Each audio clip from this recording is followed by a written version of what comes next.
Hello everyone, Darko 2012 for Global Government News, and I'm reading an article titled Gordon Brown Promises Full Body Scanners at UK Airports. This is, of course, coming after the false flag terrorist attack of the Christmas Day underwear bomber, um, which has sparked the demand. Not even, not really a debate. They just go ahead and do it. That's how it works in the New World Order.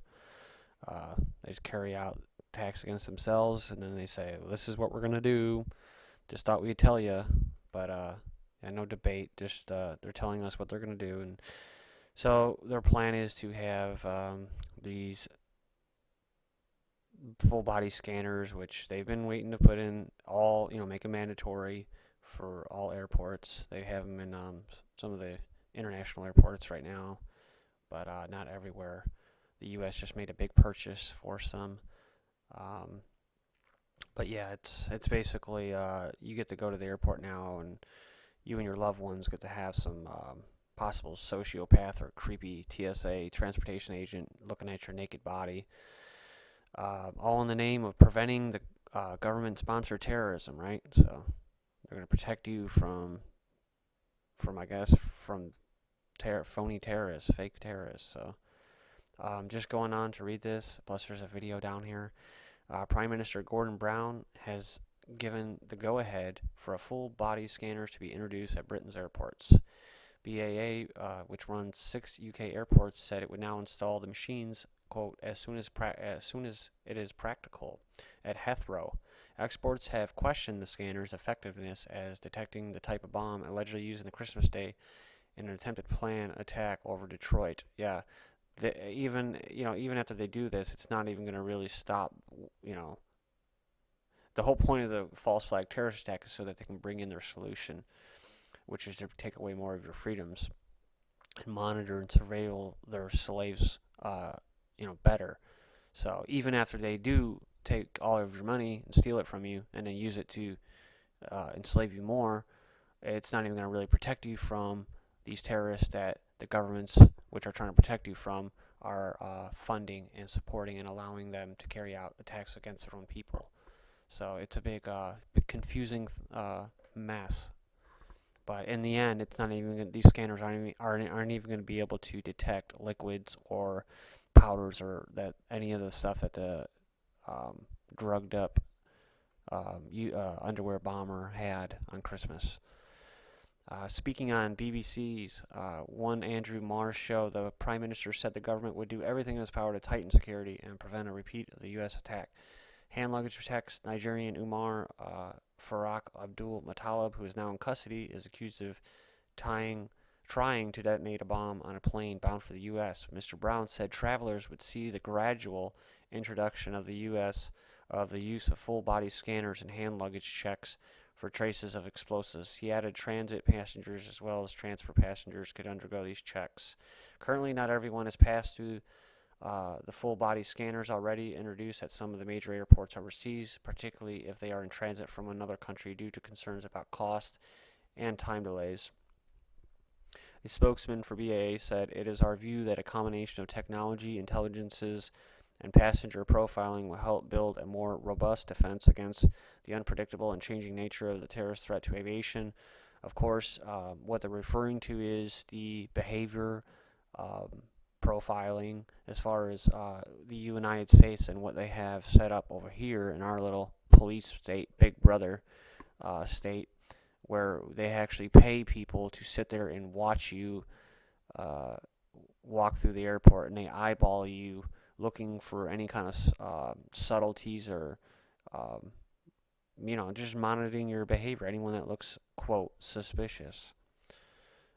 And he declined to give specific details about timing or comment on extending the use of scanners to other airports, costs, or potentials for passenger delays. So it has nothing to do with money. It's because people don't want it. They don't want to have that invasive equipment just to go travel. So strip search. The government's move has been largely welcomed by the Liberal Democrats.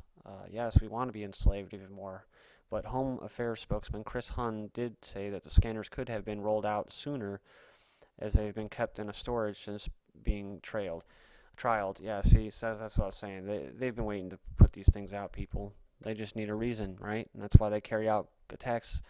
That's why the government allows or funds indirectly these terrorist attacks against their own people. So because they know that they don't want it, and they just put it aside until the time is right, and then they roll it out after the fake terrorist attack, just as they did.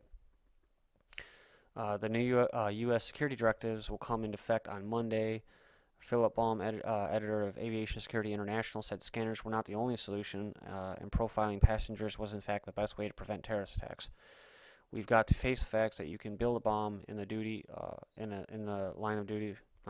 a bomb in the duty-free shop after you've gone through screening. Bearing that in mind, we need to look at what people's intent is and not what they are carrying on their persons. On Friday, Gordon Brown announced that he had ordered a review of existing security measures and expected to report within days. The 80,000-pound full-body scanners, which produce naked images of passengers, remove the need for pat-down searches. They work by beaming electromagnetic waves onto passengers while they stand in a booth. A virtual three-dimensional image is then created from reflected energy. Some have voiced concerns about privacy, with campaigners saying that they are tantamount to a strip search. Yeah, of course, they always use this word some. It'll be in every fucking propaganda article that the New World Order and these scumbag elitists put out, right? Is some, as if it's, just a few on the outskirts that disagree with this. But for the most part, they're just going to push their little plan forward because they're assholes. I'm sorry, people. I get frustrated when I hear that word every time. Some have voiced their concerns. The machines are currently being trialed at Manchester Airport, following tests at Heathrow Airport from 2004-2008. Yeah, that's all they're doing. They're just beta testing the slaves to see what they'll put up with. So let's check out the shithead Gordon Brown's comments.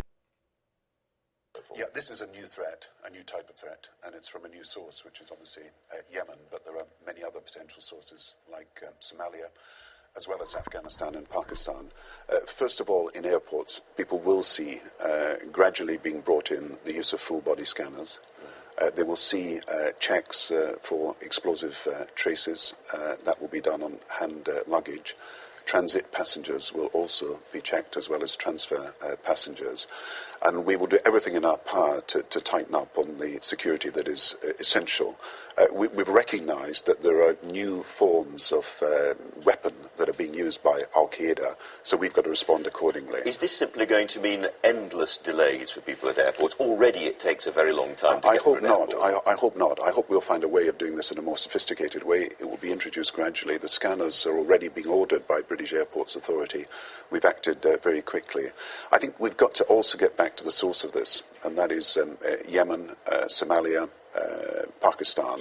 And we've got to recognise that we've got a group of young people who have been radicalised as a result of teaching by extreme clerics. And we've got to recognise that we're fighting a battle for hearts and minds here as much as everything else.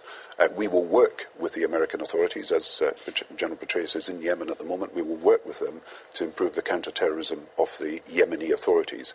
You're working in what Michael Petula, I think, rightly described as a failing state, and therefore we've got to be very careful who we're supporting and what we're giving them support to do. But there is absolutely no doubt that the conference we'll have in London in January, with a Yemen element to it, will be an important means by which we will help the Yemeni authorities who are fighting terrorism develop the means and will to do this even more. Since you mentioned Yemen, there's been some confusion this morning, Prime Minister, about a statement that came out of Downing Street yesterday saying that you and President Obama had talks resulting in this new British-American cooperation in Yemen. In fact, the word from Washington seems to be that it was just at official level and that it's an American operation to which we are now contributing. Can you clear this up? Actually, the truth is we've been doing this for some time. But had you had talks with President Not Obama directly. about this? No, Not we've directly. been doing this for some time, and we've been working with the Americans to strengthen counter-terrorism cooperation in Yemen. Yemen has been recognised, like Somalia, to be one of the areas where we've got to not only keep an eye. So there you go, everyone, my fellow slaves. That's about it. Thank you.